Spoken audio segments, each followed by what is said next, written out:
There one part of me that wants to say maybe the more traditional, it's when, we have IoT solutions, more working efficient so we can work better, yada, yada, yada. But I would still say that it's about the people of the city. Well, that's my background and my perspective, that a smart city is something where we together build the city for a better quality of life, I would say.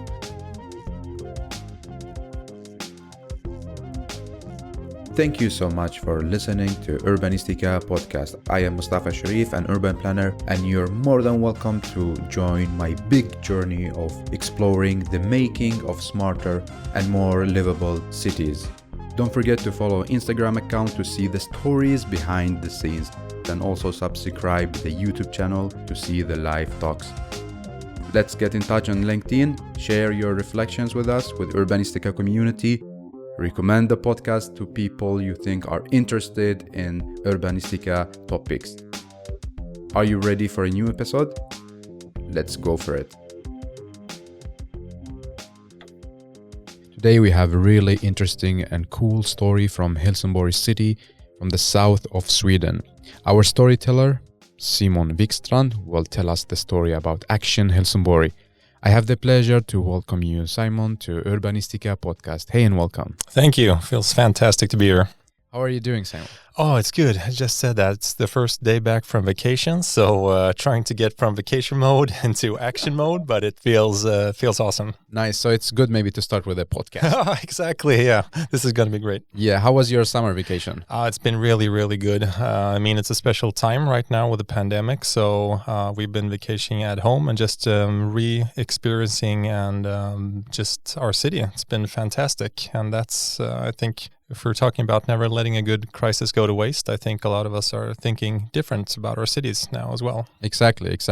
I think we got more connected with our cities, with our neighborhood. We're more locally now. Yeah, definitely. And I think I see just in the local neighborhood with our neighbors, we're helping each other out in different ways. And you just see a lot of the best things in humanity during these times as well. So if you find something inspirational in these times, I would definitely say it's the humanity. Yes. And how was the weather? Oh, it was fantastic. And I love running. So even the days when it was raining, I thought it was pretty good. So. Yes. And I would love that you tell us more about your running hobby. Yeah, of course. How you made a great marathon and so on. Yeah, definitely. So you are our storyteller. How would you like to introduce yourself? Tell us about your passion. What should I say about myself? I really honestly don't know how I ended up here, especially not here in this studio, but in this role as well. I would usually describe myself as Simon. I'm a father of three, husband, Helsingborgare, and runner would be the kind of the last word I usually throw in. I'm not an elite runner, but I would say that I love running, and it's given me a lot both in business and in life. So that would probably be the short version of it. And I work as the marketing manager in the city of Helsingborg. So fantastic, inspirational, and a great job. Yes. And what are you passionate about? Apart from running, I would say just the people in this city. I remember when I was I have a background starting up the Helsingborn Marathon, which is a marathon here in the city and one of the largest in the Nordic region. And when I decided to quit that job, I was like, what am I supposed to do now? I can't sell hardware somewhere. It has to be something that I love. And then this opportunity showed up, and it was about just talking about everything good in Helsingborg, letting the Helsingborg citizens talk about the best things about the city, but also about the things that we need to improve, that we need to come together and work for. So that I would say I'm really, really passionate about this city and the people that live here. That's amazing, and that's why you're a great guest. Yeah, in Urbanistica podcast. Good. So the story for today is Action Helsingborg. What is it about? Tell us about the background. I would say that, in short, Action Helsingborg is a digital platform where the main thing is that everyone that wants to get engaged and help others should be able to do it there, and everyone that needs help in some way should be able to do it. And it's right now directed toward the local businesses in the city. But really, it came as a surprise, I would say, because when the pandemic came, we were in the crisis organization working with the communications, but then there was not really any big plan about what would happen to the local businesses, because that came in the second wave. So we had got an assignment from Palle, the chief executive of the city, that we need to put together a group that's working just directed towards the local business community and how we can help in the best way. And then there were kind of two different paths we looked at. The first one was, as an authority, what can we do? It's postponing invoices and other stuff, giving out licenses quicker than we usually do, or shortening application periods on something. And then there was the other part, and that's kind of where I think it's really interesting with some of the more maybe crazier ideas. Then what role does the city of Helsingborg take for helping the local community and businesses that aren't the part that an authority usually takes? So that was kind of the start on Action Helsingborg, where we were looking at other things that we're not doing today that could help the local business communities. And then we had like a list of 300 different ideas. And when we looked at them, there were maybe 3, 4, or 5 where we just saw that these are probably part of the same solution or the same idea. It's just we have to put them together. And that's kind of when the idea of a platform of this type dropped up. And I think 1 or 2 of those ideas was a local business fund, not really talking about business relief, because the government has some relief for local small businesses. We as a city have some, but here was a fund where you could give out money to individual Helsingborgare, to nonprofit organizations, associations, local businesses that have ideas on how we could transform some parts of the business in these times, or how we can help each other out. So not directed to 1 or 2 local businesses, but parts of the local business and help Helsingborg. So there's actually, you can get up to 50,000 crowns to drive a project if you have an idea. And from that, you've put in your application. If you get granted the funds, you get it paid within 7 to 10 days. So that's kind of the idea. It has to go with speed. And then there were a couple of different other parts of it, but that was kind of the starting point of it. Yeah, and I think it's very, by the way, well done, firstly. Yeah, thanks. Yeah. And I think it's very brave that, yes, a big team.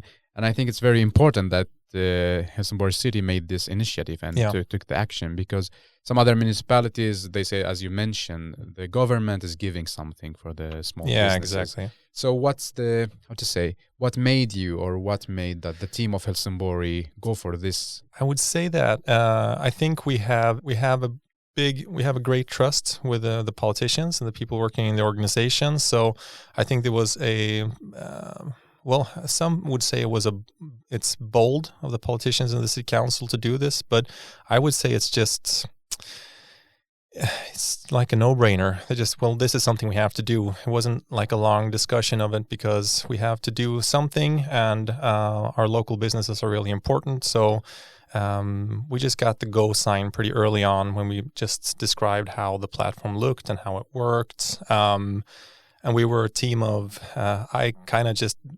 I'm not a project manager, but I kind of came with some of the ideas for the platform. And then we had an agreement in the team that the persons coming in with ideas are probably the ones that are most passionate about it and that can really, really drive them with speed, because we really needed speed.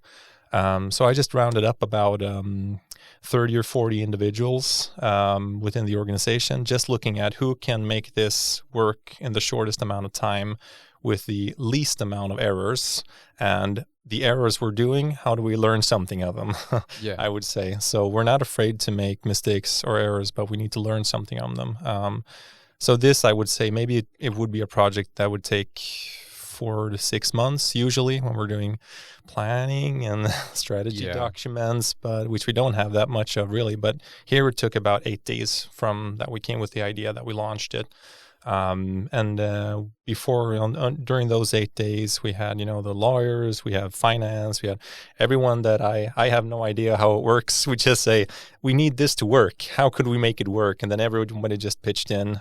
We had a number of local businesses, entrepreneurs, other people kind of pressure testing it the last couple of days. What's important with it?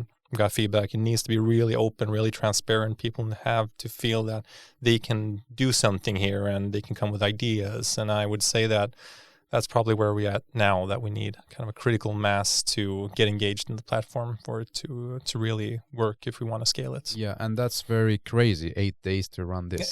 Yeah, it was a pretty crazy 8 days. But, something I think also with the persons working with it, me with my background, working with the Helsingborg Marathon, and have a lot of friends that have small local businesses that, go from having a healthy growth, good profit, to just not having anything in 2 days. Life's work's just going down the drain in 3-4 weeks. For me, it kind of became personal that no, we have to do this. We have to do something. Yeah. And I think that was kind of also, what name should we have for the platform? And it was like, Action. It's got to be Action. Can't be anything else, because this is what we're doing. So we've kind of tried out a lot of things and just evaluated, by the way. Yeah. And could you give us some examples about how does this work in reality? Yeah, sure. There are a couple of things that we seem to have worked good, some that haven't worked at all. And I think that's kind of the thing about Action. It has to be a living organism where we're changing things. So I can share one of the couple of things that worked really good, and some of the things that haven't worked. We still think that they might work, but we're not sure. We'll have to see.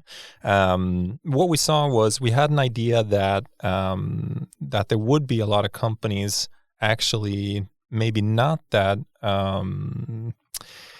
haven't taken that hard of a beating during the pandemic, because depending on what type of business you have, if you're running a hotel, then you're going to have a really, really tough time. But if you're doing something like, I would say, someone working with home furnishing or gardening work, I would say they're going to have an upswing right now, because people are at home. Okay, what am I going to do? All right, I'll work in my garden. So there was kind of an idea that maybe some of the larger companies in Helsingborg will be able to help out the small ones, because we had a feeling, and talking to the businesses, that they wanted to help out during this pandemic. Like what can we do? Everyone's really proud of our city and proud of doing their business here. So we kind of started something called Companies Helping Companies. But the thing that we didn't really think of was that there were actually a lot of companies that were really, really had a really tough time. There was like a recruitment company, and they had a lot of consultants out in companies. From one day to another, they had, instead of having 100 consultants out, they had 0, but they were still on the payroll, because they were paid by the recruitment company. So they went out and said, okay, we're having a really tough time, but we know there's a lot of others. We have a lot of consultants here. We're paying them, but they can't do anything. So we're going to help out a lot of businesses for free. We're just going to, if you need help in these 5 areas, contact us, and we'll help you out with a consultant for free. So that was kind of thinking. We never thought of that. Actually, companies that had a tough time would be maybe some of the companies that really wanted to help others, because they knew exactly what it was to be in that situation. Yeah, so they function as a help center. Yeah, exactly. And I think that's kind of a cool perspective of what role would like the city of Helsingborg take. We kind of became some sort of matchmaker, and I think that's pretty awesome, because then the people living in Helsingborg and working in Helsingborg could actually drive their businesses and ideas, and we would just help out to connect the dots somewhere. So I think that was a good example of what worked, which we really didn't think about. The local business fund that I talked about earlier has also been really, really good. We put in 1 million crowns, so you could apply for up to 50,000 to drive an idea that would transform our businesses or help out businesses in these times. We've had, I think, 10, we've had 40 that applied and 10 that has actually gotten money, from 10,000 to 50,000. And did you have any criteria, I believe? Yeah, exactly. There are some criteria. And this is actually, it's kind of a copy paste from something that's been in the city for a couple of years called the Vision Fund, where you can, as an individual or a nonprofit organization, you could apply for up to 100,000 crowns to some idea that would do something for the city and the citizens of Helsingborg within, if it's culture or something else. And there are a couple of criteria that it should be free for everyone to be able to participate in and stuff like that. So we really had that set up on that fund where we knew that we couldn't, because otherwise I don't think it would have been able to in 8 days. At least the lawyers and finance said, we're lucky that we have this. Otherwise it probably would have taken a little more time. So there are a couple of criterias, but one of them actually, you don't have to be from Helsingborg. We want the idea to be tested in Helsingborg, but if it would work here, well, then you could actually you can try it tomorrow in New York or Taiwan, England, I don't know, Netherlands, wherever you want to. So that's kind of the whole idea we have with it. It should be scalable, and it doesn't have to necessarily just be here. You need to test it here, and then you can get money here. But then you could actually just scale it to wherever you want. That's really cool. Yeah. So you had company helps company. Yeah, and exactly. Then the fund. The fund, and then we had an idea, and it's been like bubbling in the organization for a couple of years around crowdfunding. What is it? Yeah, exactly. What is it? And the idea came from. I'm part of a larger organization that works with micro donations, and usually it's for farmers in Ethiopia trying to scale up their business. And usually maybe it's about, I've invested like $500 for Mary in Kenya to expand her farm. And I thought, well, the reason that I did that, other than thinking that I'm doing something good for someone else in the world, was that I saw a ticker, and it was like she had a goal of reaching $5,000. And then there were exactly $500 left. And I was like, well, that's me. If I put in these $500, I'm going to be the one that tips it over, see to it that she can do her expansion.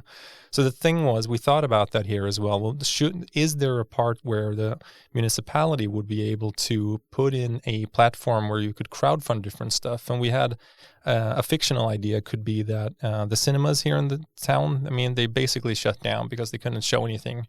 So what if, and we had a dialogue with one of them, that they needed around 40,000 crowns. If they got in 40,000, they could actually buy in the equipment to show theater outside during the summer. And then they could do it with the restrictions around social distancing, and it would work. So that was kind of an idea that would Helsingborg be able to put in 40,000, like I put in 500 crowns, someone else would put in 1,000, maybe a company would go in with 10,000, and then they could actually do that transformation. If you do that, then you would get tickets for your money instead, and you can like a kind of collaboration. Yeah, exactly. So that was kind of the basic idea, and it I think it works, but it hasn't worked yet. And that's one of them we had was there's a company called Tropicalia here in Helsingborg that has wildlife animals, and it's a really fantastic guy who's driving it. But the problem there was that they needed around $2 million Swedish crowns crowdfunded. And I think that one of the things we learned about that was that it's too large of a sum, because when people go in and look at it, like, my 500 crowns isn't going to do anything in that. It's too much. But the interesting thing was they actually got help from a couple of local regulars that just saw and said, he need help. We're not going to let this. We're not going to let their business go under. So they drove in money from other places instead. And I think that, well, if you drive it in via a platform that the city of Helsingborg does, or you do it by your own, it doesn't matter really. It's all about the citizen engagement and the people just doing things for the people in the company they love. So I think the crowdfunding idea should work. Yeah, but we haven't gotten really to work yet. And that's kind of the idea with Action, that if it doesn't work in a specific period of time, then we're not going to put in more time or effort. Yeah, exactly. Then we're just going to shut it down. We're going to learn from the mistakes and kind of put that in the next things we're developing in the platform. Yeah, amazing. So you're running 3 different games for this platform. And did you get a good feedback from citizens? Yeah, we did. Owners? Yeah, and I would say that the knowledge of the platform right now is probably still slim to none, to be really honest, because usually if we're launching this type of initiative, And especially me working as a marketing manager, I would look at the communications plan. Okay, what marketing activities are we doing? Here, it was just upside down. So we launched it, and nobody knew what it was. It was just a couple of boxes on a website, and then people were like, oh, you can get money here. All right, you can get help here. I can get this here. So it was just a totally different setup for us. I think it was like 2 weeks after launch, we're like, we should be talking about this. We should maybe doing like a communications plan for it. Do we have a concept? No, we don't. Marketing campaign. Exactly, marketing campaign. We were like, okay, we need to do that. Yes. But so I would say that with the amount of people and businesses knowing about it, I think we have gotten out much of it, looking at how many has gotten granted the funds and how many companies. We have around 20 companies that are up on company to company helping each other. But I would say that the big work, now we've done it in a small scale. We know that parts of it work. We're trying to look at evaluating what parts should we now scale, which parts should we just let go of, and what parts should we try out. So I think now for after the summer, we're going to launch one for the associations in the city, like the culture associations, sports associations. They're also getting funds from the government, funds from relief funds from the city of Helsingborg. But this is something trying out. We had an example with a large company here in the city that wanted to help. They said we have around 200,000. We wanted to contribute to small local associations, but we don't know who they are. We don't know who wants help, who needs help, what type of help. So now we're just seeing that there is a drive to want to help, and there is a drive that people and associations need help. So now we're just trying to build the next part of the platform, which is almost like an open marketplace. Just an example that maybe there is a sports association who usually has a soccer cup. They can't do it right now. Can you do it as an e-cup instead? Doing it on FIFA. Maybe there's a company wanting to sponsor that because it's the same target group. So we're kind of just looking at different types of solutions. And I think the most important part in that process has been just having communication and dialogue with a couple of companies, associations, and pretty quick. Nothing can take more than 2 to 3 weeks to launch. That's kind of a rule we've put out. We don't like it, but we need it. Begin with this, then we know that we have 2 to 3 weeks to try this function out. Then we launch it. Then we evaluate it after 4 months, and then we see, do we keep it? Do we scale it? Or do we kill it? And do we learn something of it? Yeah. So Simon, I'm really happy to hear this story. And the aim of this episode is to inspire other cities and telling that, okay, it works. Actually, you don't need to go through all the procedures. Yeah, exactly. That takes more than 6 months until you launch something. Exactly. So I wanted to ask you, do you think it works because Helsingborg City is not that big city? Let's say you're not in the scale of Barcelona or New York or Stockholm. Let's say, what is your reflection about this? Could this be done let's say, in Stockholm? I've been thinking about it over the vacation here, because we had just before the vacation period, we had 7 other cities in Sweden that we've had dialogue with, and we just shared everything with them, every mistake, every thing that's been a success. Our lawyers have been great, handing out information on how the process works, stuff like that. So we had 7 other cities that have launched parts of or whole other, like action platforms. And just thinking about that makes me not being able to sleep, because thinking about if we would be 100 cities that would all just share the information and knowledge around this type of platform, and together maybe developing the next stage in it, I would just see there would be endless possibilities in how we could work with engagement and communications in cities. And when I start thinking about that, I can't go to sleep. But I would just, reflecting on your question, I would say there are upsides of being a small city in this. Because I think we're pretty fast-feeded and we work pretty quickly if we want to do something here and test. So I think that has been a really, really good starting point. And also looking at some of the ideas, just quickly hand-picking out like 10 people we know in the city. Maybe some are entrepreneurs, maybe some are I think they're called Selenius nuts. That they have a lot of great ideas, but they're a little bit hard to work May I with. ask how big is population? How many are you? Almost 150,000 in the city. So just handpicking out like 10 people that are. They think a lot of things about the things we do. Some are mainly positive. Some think that we should not do this, and just collecting that group with all those different thoughts has been really inspiring, because then you really see, like, if everyone says, yeah, all right, I think this is a good thing. There are these 10 things we need to work with, but the foundation is good for it. Then we would just say, okay, let's do it. Let's just try.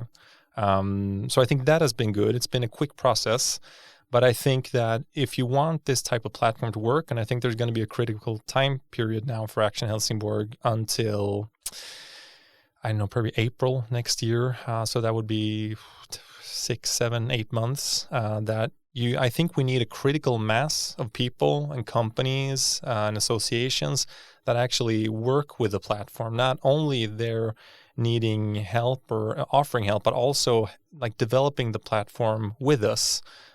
So I think that had maybe been an easier step if you were in a larger city. You could just take some part of the population or some part of the businesses, and you could do that together in a more easier way. So I would say upsides and downsides with it, but I would definitely say that every step we make is always supposed to be 100% scalable, so that you could launch this in New York tomorrow with all of the benefits of having done some mistakes on the way.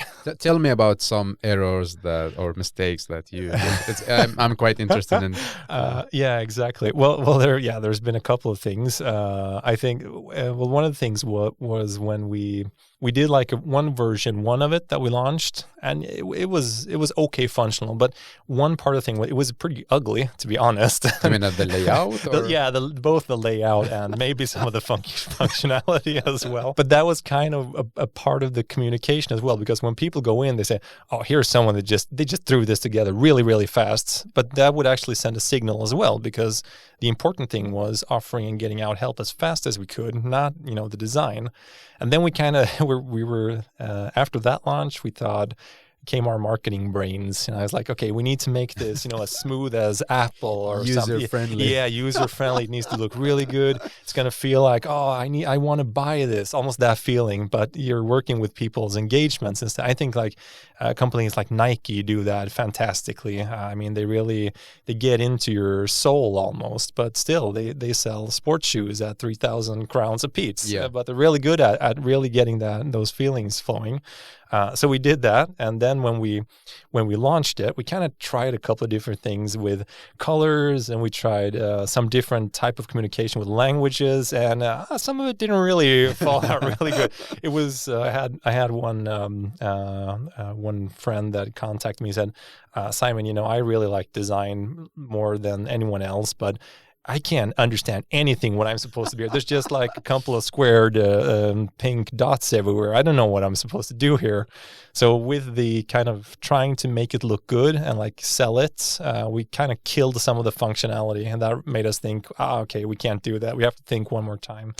And also we had some like internal just names of the different target audiences we wanted to meet.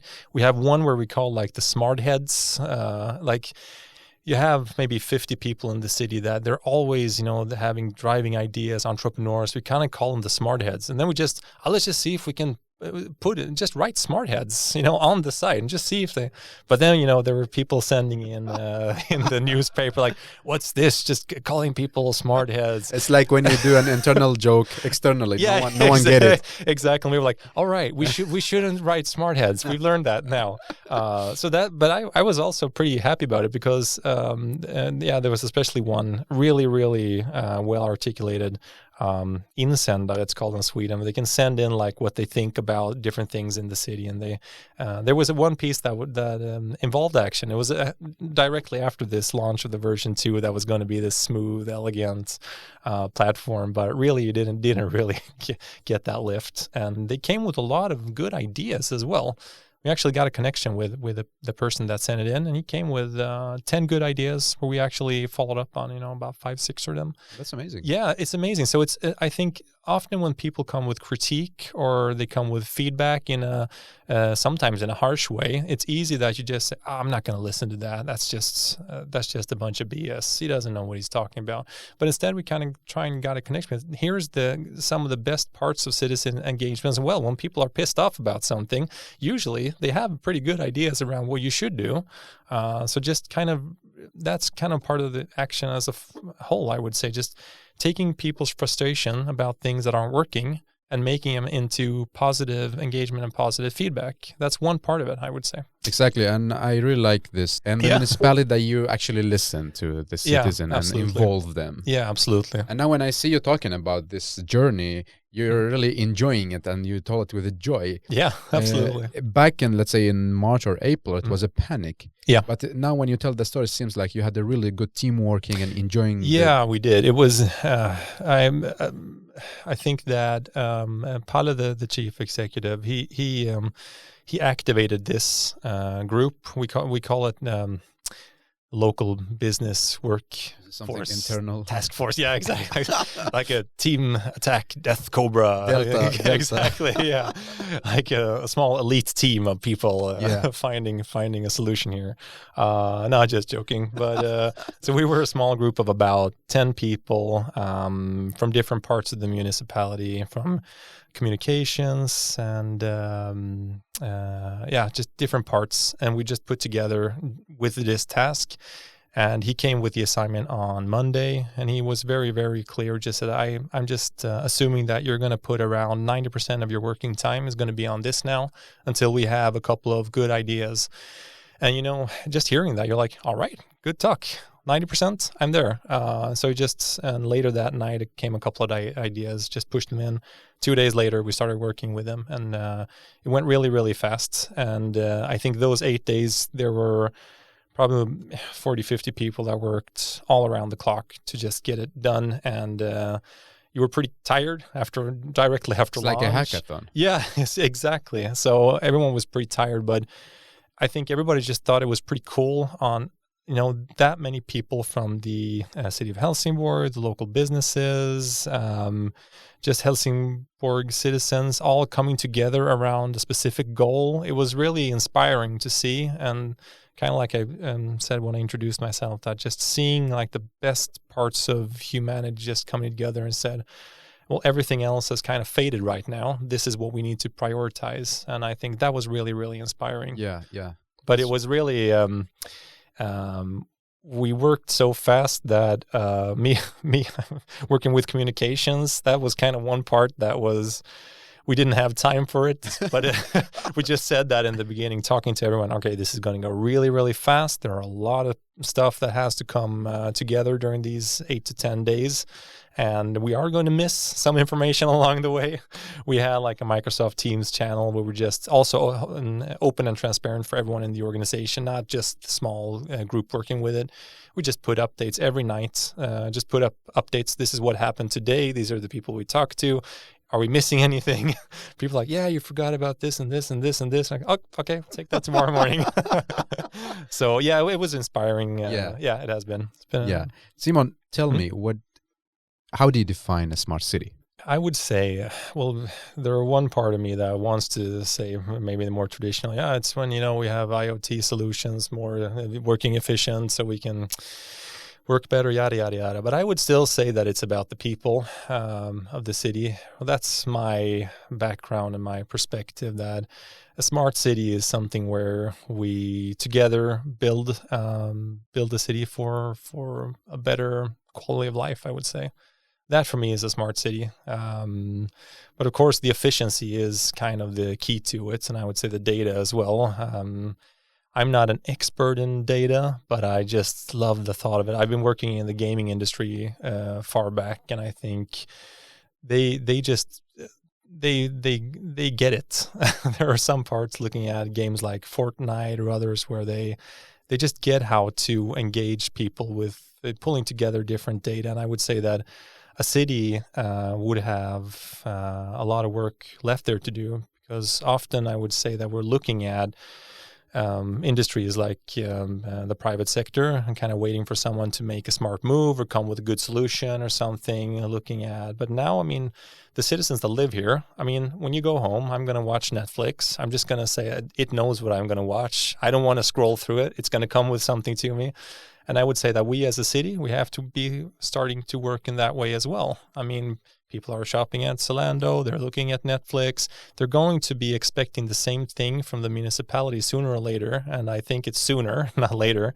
So I would say that a smart city, it's just doing something good for the people here and the quality of life. Just being really smart with the data we have in the city. So of course there's a lot of technology baked into that, but I would say that the people have to come first as well. Yeah, very interesting reflection. Do you believe that Action Helsingborg was a smart move in 8 days? I've been thinking a lot about that, and yes, in the end I would say it, because I think now maybe at the stage we're at now, I would probably say that maybe we would have come to the around the same place that we are now if we would have done it more traditional way. That the launch maybe would have taken 4 months when we launched it, but maybe some things would have been better than the launch after 8 days. We would have had the communications plan and everything else, but I would say that the difference in the smart thing about it, I think, was that we didn't know what was going to happen, that everyone was on board with, we're going to start with a test, then we're going to see what happens, and then we're going to evaluate. Sometimes, I think when we do projects, we almost evaluate first without really knowing if it's correct or not. True. We already made the story, the end of the story. Yeah, exactly. We already have the assumptions of that, yeah, probably this is going to work or this is not. We can look back at a lot of historic data, but with the pace that everything is going in now, and especially with the pandemic where we didn't really know, we say the most important part is that we release it, and I think that was a smart move to do in 8 days. It also sent, I think, we gotten that feedback from the local businesses that it sent out a signal that the city of Helsingborg, this is a high priority, and we're willing to try a lot of different stuff in this, because there are always going to be the things we can do as an authority, like I said, with postponing invoices or other stuff. But this part sent a pretty clear signal that we're willing to do a lot of different stuff to try and help everybody to get through this pandemic. Yeah. So I would say that was a pretty smart move. I agree with you. That was really... What are the learned lessons from this that you're going to take, let's say, post-COVID-19? Hopefully it's going to... Yeah, exactly. Because that's been a discussion as well. What is the part of Action Helsingborg when maybe if there is a second wave or a third wave, or when things start becoming more in a normal sense, what is the part of Action Helsingborg then? Because when we launched it, it was really, really clear that it's here now, quick help in different ways than we've done before. But now we're kind of looking at it as a platform for engagement. So maybe now, like I said, we're launching the associations part during the fall. Maybe during next year, it's going to be sustainability or it's climate. I don't know. But the things that we think are important for the city of Helsingborg, for everyone living here, maybe it could be key areas that we're working around engagement. If we get to the point where Action Helsingborg is a natural place for people that want to get engaged in the city to be, then maybe we could use that in a good sense, just turning engagement in a direction where a lot of people can come together around specific parts. And I know you talked about a hackathon earlier. And for me, not being like a programmer, I've thought a lot about this, and we've discussed it, because looking at a hackathon, it's like, oh, here are just a bunch of smart people doing stuff. This isn't for me. And what I would see as a dream part for Action Helsingborg would be really, really simple and issues that are close to a lot of the people living here in a really, really easy sense. So almost that I would be able to sit on the bus, just seeing like a topic, and I would write, this is my idea for it, and I would press send. And then someone would just contact me and say, this is a great idea. We have a team here. How would you want us to move forward with this? Just getting that really, really quick, easy engagement for people. And they're actually feeling that the municipality is not only listening to them, but want to boost engagement, boost ideas and creativity in the city. Exactly. Contributing and making the let's say, the plans coming real. Yeah, exactly. And I think, I mean, looking at Action, like I kind of became the, I'm not saying poster boy for it, but I drove it pretty hard.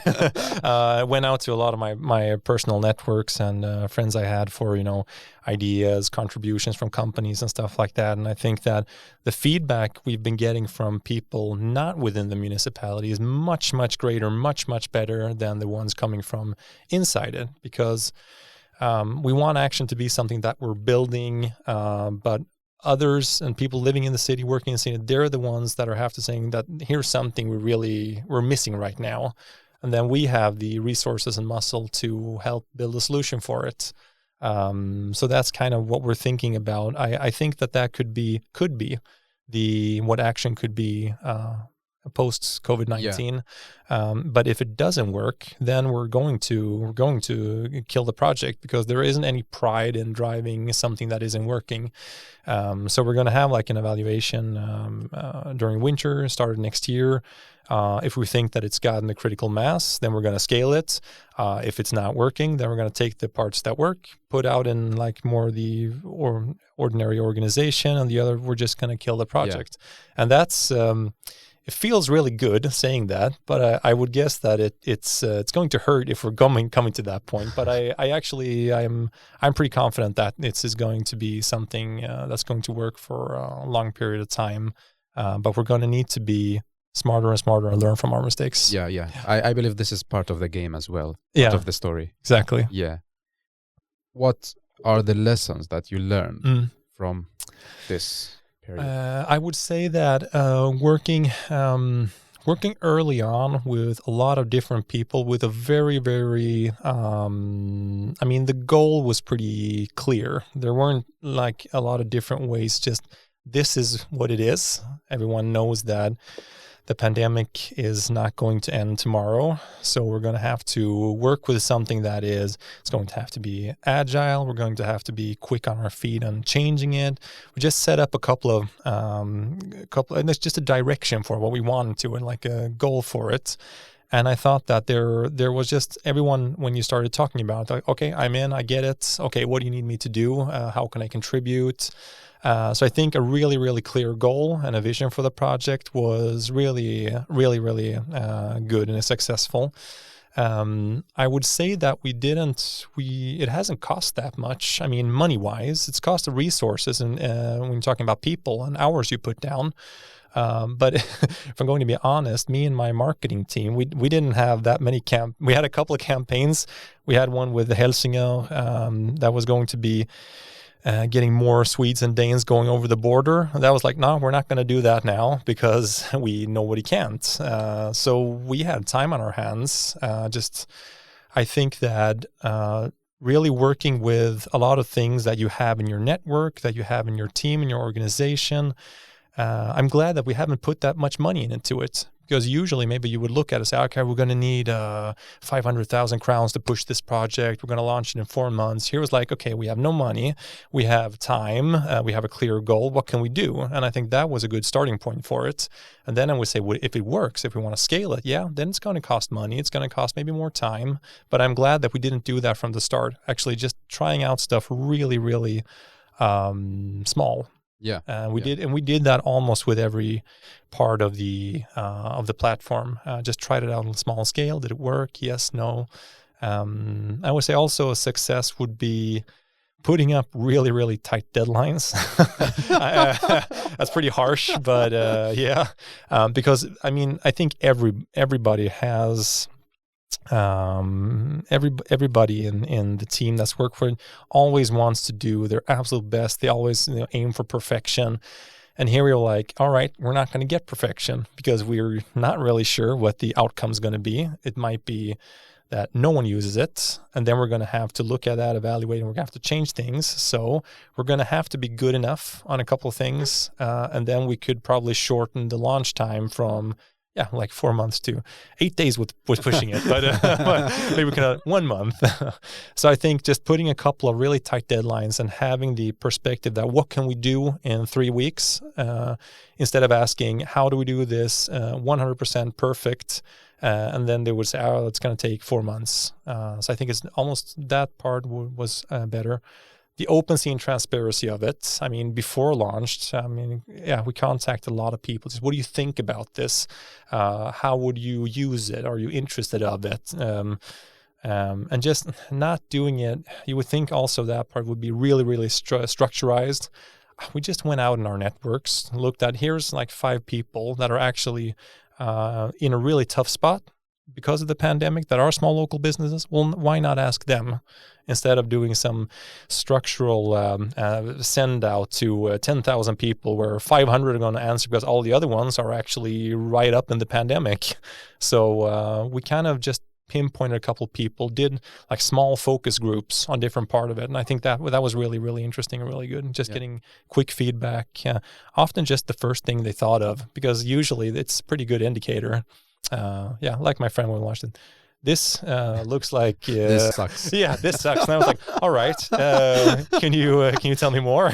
Like, don't use this. You have to. I can't find. I don't know what to do on the website. All right, good. And kind of pinpointed that out, and then we worked on the solutions. Yeah, that's amazing. So what I get from your story that you're telling now, 2 things. The first one is the importance of networking and quick communication. Yeah, I would say. Yeah, absolutely. Because, especially the networking, because, I mean, a lot of people, when you talk about networking, you kind of think of this structural business network. But, in my case, I was like, my wife is she's a one-man company. She's a photographer.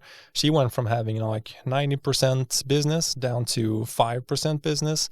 I just asked her, what are your biggest headaches right now? What would you do differently in your business if you had an opportunity for this and that? And we kind of just went out to a couple local businesses, and in our network looking, there are a lot of bright people. There are a lot of people working in a vast different businesses that could help. We had the crowdfunding partner we have funded by me is also just a contact we had. That partnership, we kind of did that in 2.5 days for them to kind of build part of their platform to become a COVID-19 platform. Instead of helping like small startups, they kind of went to a relief platform in 3 days. So that was really cool as well. So it's just, I would say that it's important, but you don't have to overthink it as well.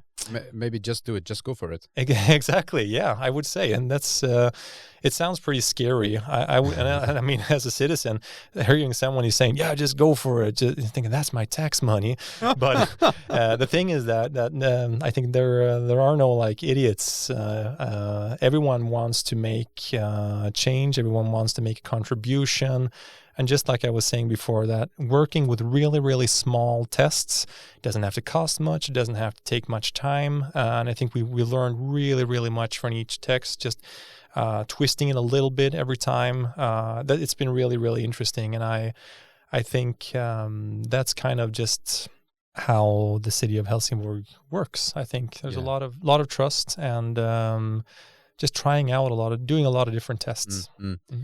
Simon, you're a good runner. If I ask you if you run back in time and you're allowed to change one thing or do one thing differently, what will you do or change? Depending on how far back I could go. But if I would go really far back, then now maybe I'm speaking as a runner. But usually I'm thinking about when you're looking at city planning as a whole, I would say that it's kicking in an open door. But we've built a lot of the cities for cars and automobiles. And I run a lot to work, from work, and bicycle. Now we have like an electric bike as well, which is sweet. I have 3 kids, so they can all just be in the cargo holder there. But I would say that maybe we should have rethought that way back. Now it's pretty tough and expensive and hard in trying to both rebuild the city, but also people's mindsets around it. So that would be maybe a larger perspective. And just if I was looking at action, if I were to run back, I would say that we should have tested more things.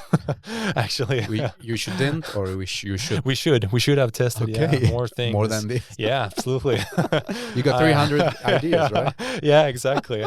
And hopefully we have 2 or 3 features and functions that we're going to test. One of them being the marketplace I was talking about, and just putting up like individuals' needs or company needs or even needs from the municipality without breaking any laws or doing something like that. Just putting up needs and seeing if we can find matchmaking. I think that would be really, really interesting. And there is a couple of platforms today. There's one called Talent House, working with companies like big companies like the UN, and there's I like whiskey, so I know Ballantine's whiskey is there. They're kind of like putting out assignments saying that we're having a limited edition of our whiskey and we need 5 different limited edition bottles. Is there anyone who could do that? And then like there are 200 people that are pitching for it, coming with ideas. And then they kind of pick out the 5 ones. They get a fee for it. They get something for their portfolio. And I think that would be interesting to try in a larger city perspective. Like these are really big problems or opportunities, depending on how you see it. What can we do here? Kind of posting different things that we need solved, and then everybody could go in and kind of pitch their idea and making it really, really user friendly. So, you know, people, you go in, you know how Facebook works, you know how Netflix works. I would want the municipality to come to that point. Yeah. That we're almost seen as that type of service. That would be really, really not just cool. It would be really cool. Yeah, of course. But also it would be more that then we really truly are where the citizens are. I mean, if you're sitting with your phone on the bathroom, I don't know, you could get your idea posted. Yeah. That would be kind of a... And I think bathroom is one of the common places to get a good ideas. Exactly. I'm kind of joking around with it, but when you think about it, yeah, it actually is. Yeah. It's out running or in the bathroom or in the shower. Exactly. Yeah, shower. Yeah, exactly. Kind of like, that's a good idea. Yes, exactly. Yeah. Well, Simon, tell me about the marathon. Yeah, that's kind of my background is strange. There's actually every time I've made like a life-changing decision, I've been pretty hungover. Yeah, it's pretty weird. I have an education in communications, and that was kind of the first part coming for the marathon. I was studying economics, and I was just wrapping up my courses, so I didn't really know what to study next semester. So I just followed a friend, pretty hungover, followed a friend into Communications 101. I sat there for 1.5 hours, and I was like, this is something I have to do. This is really good. So then I kind of applied for that. And during the time when I got finished with the communication studies, I started working in the TV and gaming industry, which was fantastic.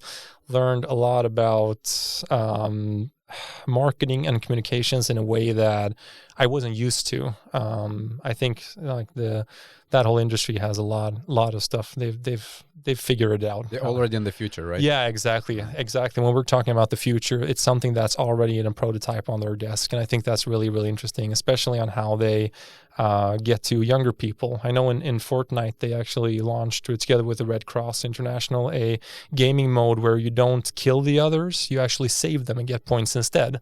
So they're reaching young people, talking about the crisis in Syria with a gaming mode where you're saving people and getting points for that. I think that's really so it's a good approach. Yeah, it is. So kind of with that in having that with me when I just woke up one day hungover again, and I just saw that I thought I had gained probably about 25 pounds. Didn't have that good of a lifestyle, and just saw myself in the mirror and like, all right, it's time to do something about this.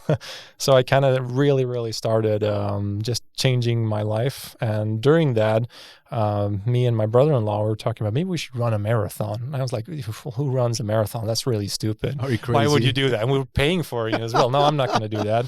And then, kind of just went 1 week, 2 weeks. And then we're like, yeah, maybe we should run a marathon. All right, let's do it. And when we started looking for what marathons are there around here, we saw that Copenhagen has a really big one. Stockholm has a big one. Then there was like nothing. And that, I think that was kind of the first thought about it. And then when we were out running, I was out running one morning here in Pålsjöskog, which is a fantastic forest part in the city.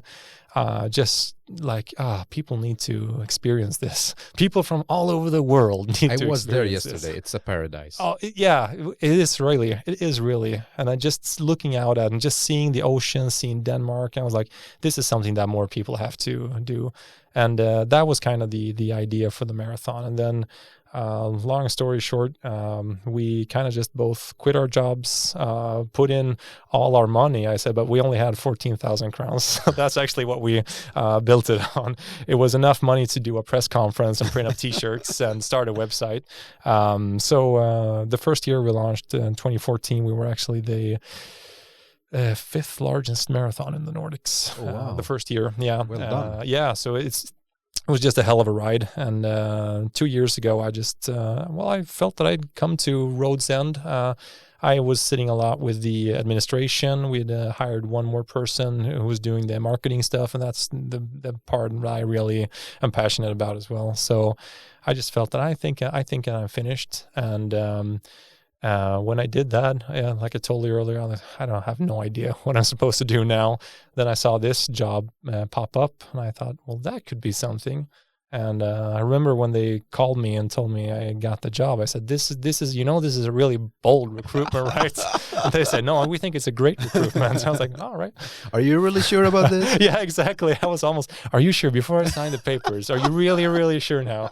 But I think that it says a lot about the city of Helsingborg as well.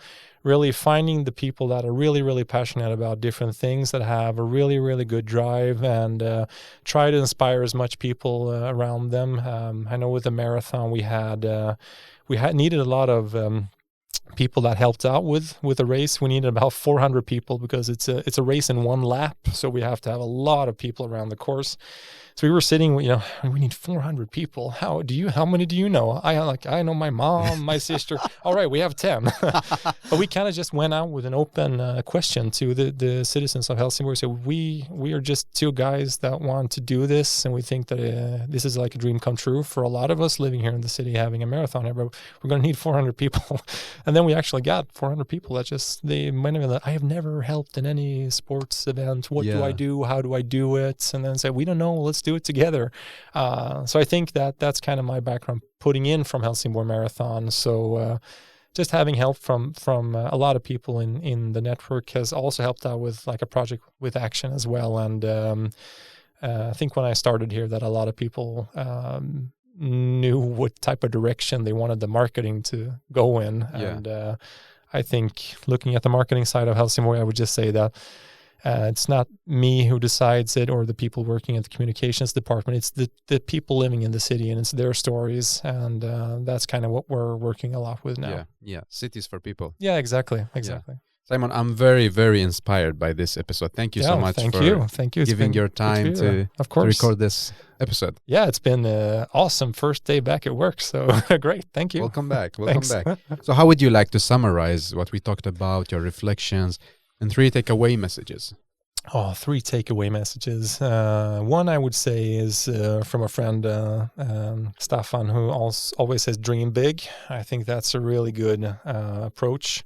Because usually I think when we set up goals, and I still do it all the time, we set them way too short. I think we limit ourselves a lot there, that we would be. With Action, we started out little, then we just talked about it, and we were like, this could revolutionize the way we communicate and build engagement in cities. And everyone laughed, and then we were like, yeah, but why couldn't it? Of course it could. Of course you should dream big. So I would say dream big would be one. The other part is I would say that you should surround yourself with people that give you a lot of energy, both at work but also in your personal life. Has been something that I've been thinking a lot about the last couple of years. Coming up with ideas, always see to it that you have a couple of people that can give you good, hard feedback, but also push you in a good direction to always be a better person. And what would be the third one? I would say that you should run Helsingborn Marathon. Is it still going, even the COVID? Yeah, this year they're unfortunately they had to cancel it. But I've been talking with Andreas and the others that are pulling it, so they're going to survive and they're going to do it next year. So I feel good about that. So cool. Thank you so much for the inspiring takeaway messages and the time for the 3 hashtags. Oh, I would say they're the most. I would say Helsingborg. Of course, I would say Helsingborg. I would say I would set dream big as well as a hashtag, and then I would say test more. Test more. Yeah. Thank you so much, Simon. Thank you very much. And hopefully see you in the next coming episode with more interesting and inspiring stories. Absolutely. Thank you. So thank you so much for listening to Urbanistica podcast season number 2. I hope you got inspired by this episode. Please don't forget to follow on Instagram to see the stories behind the scenes from the studio, and also subscribe the YouTube channel to see the live talks. If you have any great story that makes our city smarter, please contact me. This episode was specially recorded in collaboration with H22, the making of a smarter city, Helsingborg, Sweden. I am Mustafa Sharif. Keep up the good work, keep loving cities.